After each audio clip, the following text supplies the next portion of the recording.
There's something in this figure that is joyous, but also quite unsettling.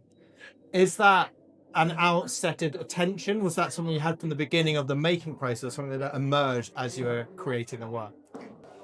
Yeah, I always find like humour is an important part of my work because I think like I like someone to find it amusing when they first come to it, but then after spending time with it, it sort of becomes like there's deeper subjects involved.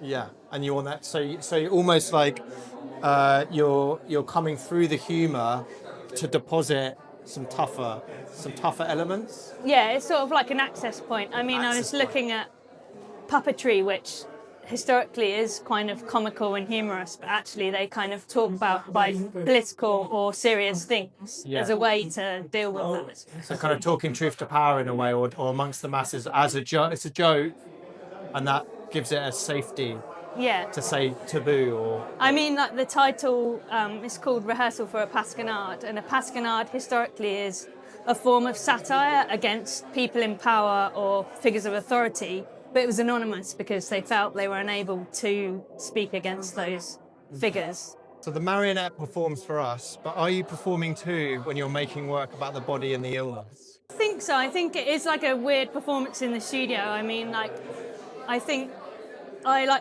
became more comfortable with my own body through working with it as well, which is quite interesting. It's not something like I expected to do.